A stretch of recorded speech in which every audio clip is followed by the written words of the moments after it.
తాకట్టులో ఉన్న బంగారాన్ని విడిపించి ఆ రోజున్న మార్కెట్ ధర కట్టి మిగిలిన డబ్బును మీకు అందిస్తుంది కొమ్మూరి గోల్డ్. నమస్తే, వెల్కమ్ టు అవర్ ఛానల్. ప్రస్తుతం మనతో పాటు ఉన్నారు డాక్టర్ హేమంత్ గారు. సార్తో మాట్లాడి హెల్త్ పరంగా మరికొన్ని అప్డేట్స్ అడిగి తెలుసుకుందాం. నమస్తే సార్. నమస్కారం సార్, హెయిర్ ఫాల్ గురించి బేసికలీ చాలామంది ఫేస్ చేస్తున్నటువంటి ప్రాబ్లం ఇది. జెండర్తో అసలు సంబంధం లేదు దీనికి సంబంధించి ఓ మంచి ట్రీట్మెంట్ విధానం ఉందా, లేదంటే మనలో చేంజ్ చేసుకుంటే చాలు అంటారా? అంటే మన లైఫ్ స్టైల్ని చేంజ్ చేసుకుంటే చాలు అంటారా? ఇప్పుడు చాలా మందికి వస్తున్న ఇబ్బంది ఏంటంటే హెయిర్ ఫాల్. మీరు అన్నట్టు జెండర్తో సంబంధం లేదు, మేల్ ఫీమేల్ ఎవరికన్నా హెయిర్ ఫాల్ అవుతుంది. మేజర్ ఇష్యూ ఏంటంటే హెయిర్ ఫాల్ అవడానికి రీజన్స్ ఏంటన్న దాని గురించి మనం ఆలోచిద్దాం. హెయిర్ ఫాల్ అవడానికి చాలా రీజన్స్ ఉంటాయి. సో పొల్యూషన్ ఎఫెక్ట్ అవ్వచ్చు, న్యూట్రిషనల్ డెఫిషియన్సీ అవ్వచ్చు, లేదా కావాల్సినంత పోషకాహారం తీసుకోకపోవటం అవ్వచ్చు, లేదా కావాల్సినంత పోషకాహారం తీసుకున్నా స్టమక్లో అబ్జార్ప్షన్ సరిగ్గా లేకపోయినా, అంటే కావాల్సినంత వైటమిన్స్ మినరల్స్ మనం తీసుకున్నా స్టమక్లో అబ్జార్ప్షన్ లేకపోయినా అలా జరిగి ఉంటుంది. ఇప్పుడు చాలా మంది ఏంటంటే సోషల్ మీడియాలో కొద్దిగా ఇన్ఫ్లుయెన్స్ అయిపోయి క్రాష్ డైట్లు ఫాలో అవుతున్నారు. సో వెయిట్ లాస్ అవడానికి డైట్ ఉంటుంది, ఫేస్ గ్లో రావడానికి డైట్ ఉంటుంది. ఇలాంటి క్రాష్ డైట్స్ ఫాలో అవటం కూడా కావాల్సినంత న్యూట్రిషనల్ డెఫిషియన్సీ వల్ల హెయిర్ ఫాల్ అవుతుంది. మేజర్ రీజన్ ఇంకోటి ఏంటంటే ఏదైనా ఎక్యూట్ అటాక్స్, అంటే ఫీవర్ కానీ ఇలాంటి అటాక్స్ అయినప్పుడు బాడీలో కావాల్సినంత నారిష్మెంట్ అందకపోయినప్పుడు, గ్లూకోజ్ తగ్గినప్పుడు సో హెయిర్ ఫాల్ ఎక్కువ అయ్యే ఛాన్స్ ఉంటుంది. ఇది మేజర్ రీజన్స్. ఇవి కాకుండా కొన్ని క్రానిక్ రీజన్స్ ఉంటాయి. సో డయాబెటిక్ ఉన్నా, సో థైరాయిడ్ ఇష్యూస్ ఏమైనా ఉన్నా, ఫిమేల్స్లో మోస్ట్లీ పీసీఓఎస్ కానీ, పీసీఓయిడ్ కానీ, ఫైబ్రాయిడ్ యూట్రస్ కానీ, హార్మోనల్ ఇంబ్యాలెన్స్ ఉన్నప్పుడు కూడా ఇలా హెయిర్ ఫాల్ అయ్యే రీజన్స్ చాలా వరకు ఎక్కువగా ఉంది. అంటే నేను విన్నాను సార్, ఎవరికైనా స్ట్రెస్ బాగా బూస్ట్ అయినప్పుడు, లేదా ఏదైనా పర్సనల్ ఇష్యూస్ వచ్చినా వీళ్ళకి అప్పుడు కాకుండా అది 2-3 months తర్వాత బయటపడుతుంది అని. సో వై సార్ ఇంత గ్యాప్ తీసుకోవడం ఏంటి? నిజంగానే స్ట్రెస్ వల్ల మనకి ఇలా హెయిర్ ఫాల్ ఎక్కువ అవుతుంది అంటారా? స్ట్రెస్ వల్ల ఎప్పుడు హెయిర్ ఫాల్ అవుతుందండి. కాకపోతే ఏముందంటే స్ట్రెస్ వచ్చిన వెంటనే హెయిర్ ఫాల్ అవుతుంది. ఇప్పుడు మనం ఎక్కువ స్ట్రెస్ పడ్డాం, మన బాస్ మీద, మన ఇక్కడ కొలీగ్స్ మీద ఎక్కువ స్ట్రెస్ పడితే వెంటనే హెయిర్ ఫాల్ అయిపోతుంది. సో ఏంటంటే మన బాడీ ఒక నార్మల్ మెకానిజం ఉంటుంది. సో మనం ఎక్కువ స్ట్రెస్ పడినప్పుడు, ఎక్కువ టెన్షన్స్ పడ్డప్పుడు బాడీలో కొన్ని న్యూరో ట్రాన్స్మిటర్స్ రిలీజ్ అవుతాయి. సెరోటోనిన్ అని, డోపమైన్ అని కొన్ని న్యూరో ట్రాన్స్మిటర్స్, అంటే హ్యాపీ హార్మోన్స్, సాడ్ హార్మోన్స్ అని ఉంటాయి. ఎక్కువ ఫ్రస్ట్రేషన్ అయినప్పుడు, ఎక్కువ టెన్షన్, ఎక్కువ ప్రెషర్ పడినప్పుడు, ఇప్పుడు ఏంటంటే ఫ్యామిలీలో ఉన్నప్పుడు భర్త మీద భార్యకి ఎక్కువ ప్రెజర్ ఉంటాం, భార్య మీద ఎక్కువ ప్రెజర్ ఫ్యామిలీ ఇష్యూస్ వల్ల, లేదా బాస్ వల్ల. సో ఇలా ఎక్కువ ప్రెజర్ పడినప్పుడు సెరోటోనిన్ అనే కొన్ని న్యూరో ట్రాన్స్మిటర్స్ రిలీజ్ అయిపోతాయి. అది రిలీజ్ అయిన వెంటనే యాక్షన్ ఉండదు. సో రిలీజ్ అయిన తర్వాత చిన్నగా బాడీలోకి చిన్నగా న్యూరో ట్రాన్స్మిటర్ ఒక హార్మోన్, అది హార్మోన్ స్లోగా రిలీజ్ అవుతుంది. ఆ స్లోగా రిలీజ్ అయిన ఇంపాక్ట్ కొంతమందికి 1 month అవ్వచ్చు, కొంతమందికి 3 months అవ్వచ్చు, కొంతమందికి 4 months అవ్వచ్చు. అలా ఆ ఇంపాక్ట్, స్ట్రెస్ఫుల్ ఇంపాక్ట్ పడిన తర్వాత హెయిర్ ఫాల్ ఎక్కువగా ఉంటుంది. ఈలోపు ఆ స్ట్రెస్ మనం తెలుసుకొని దానికి తగ్గ డైట్ ఫాలో అవటం, దాని తగ్గ రీజన్స్ ఫాలో అవటం, అవి చేస్తే హెయిర్ ఫాల్ అవ్వకుండా ఎక్కువ ఛాన్సెస్ ఉంటాయి. ఓకే, అంటే ఈ గ్యాప్లో ఒకవేళ మనం దాన్ని కవర్ చేసుకోగలిగితే ఆ డ్యామేజ్ అనేది జరగకుండా ఉంటుందా? ఉంటుందండి. ఓకే, సో దీన్ని ఎలా సార్, మరి మనం ఎలా స్ట్రెస్ బూస్టర్ని కావచ్చు, లేదా హెయిర్ ఫాల్కి సంబంధించి డైటింగ్ ఇదంతా ఎలా తీసుకోవాలి అంటారు? సో మేజర్ ఇష్యూగా చూసుకుంటే అండి, హెయిర్ డెవలప్ అవడానికి 3 phases ఉంటాయి. సో కెటాజెనిక్, ఎనాజెనిక్, టెలిగాన్ ఫేస్ అని 3 phases ఉంటాయి. మేజర్ ఇష్యూ ఏంటంటే హెయిర్ ఏదైనా బేబీ గ్రోత్, అంటే ఇప్పుడు మనం క్లీన్ షేవ్ ఏదైనా చేసుకున్నాం అనుకోండి, ఫస్ట్ బేబీ గ్రోత్ డెవలప్ అవుతుంది, అంటే చిన్న హెయిర్స్, దాన్ని ఎనాజెనిక్ ఫేస్ అంటారు. దాని నుంచి గ్రోత్లోకి డెవలప్ అవుతుంది, దాన్ని కెటాజెనిక్ ఫేస్ అంటారు. టెలిగాన్ ఫేస్ అంటారు, అంటే మెచ్యూర్ అయిపోతుంది. హెయిర్ ఫాల్ ఏదైనా మనం జనరల్గా గుర్తుపెట్టుకోవాల్సిందంటే రోజుకి 20 హెయిర్ ఫాలికల్స్ పడిపోతాయి. అంటే 20 నుంచి 30 హెడ్ బాత్ చేస్తున్నప్పుడు కానీ, లేదా పిల్లో మీద ఉన్న కూమ్ చేస్తున్నప్పుడు హెయిర్ ఫాల్ అయిపోతుంది. 50 హెయిర్ ఫాల్స్ కొత్త వస్తాయి.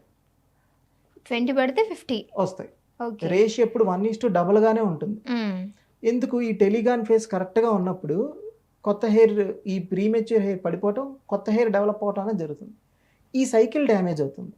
దేనికి డ్యామేజ్ అవుతుంది? ఈ స్ట్రెస్ వల్ల కానీ, హార్మోనల్స్ వల్ల కానీ, న్యూట్రిషనల్ డెఫిషియన్సీ వల్ల కానీ.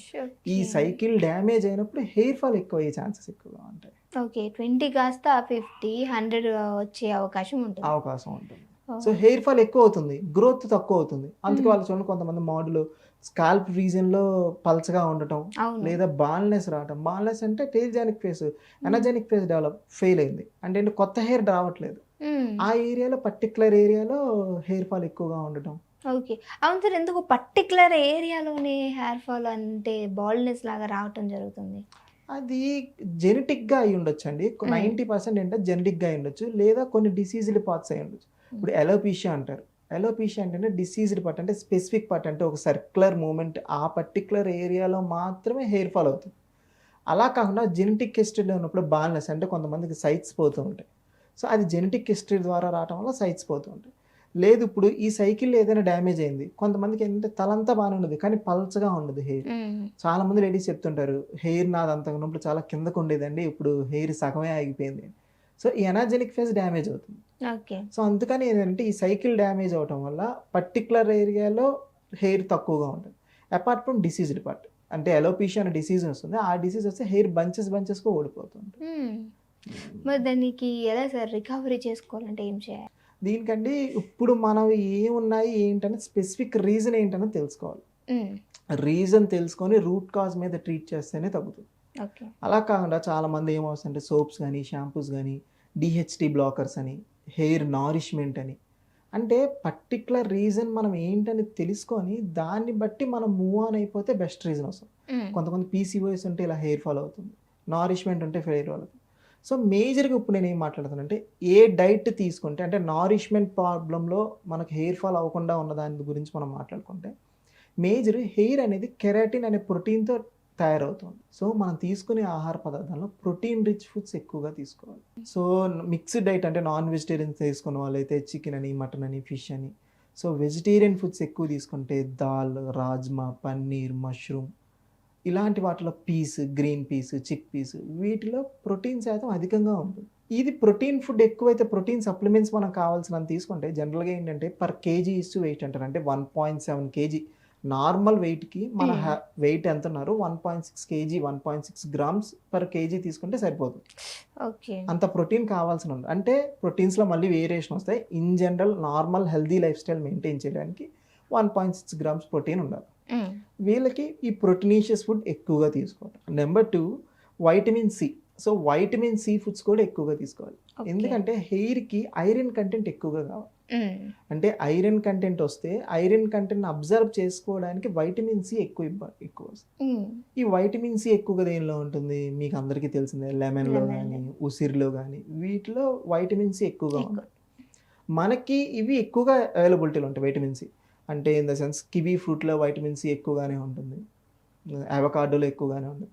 అంటే మన బడ్జెట్ ఫ్రెండ్లీలో చూసుకుంటే సిట్రస్, ఆమ్లా, అంటే ఉసిరి, నిమ్మకాయ, వీటిలో ఎక్కువగా ఉంటుంది వైటమిన్ సి.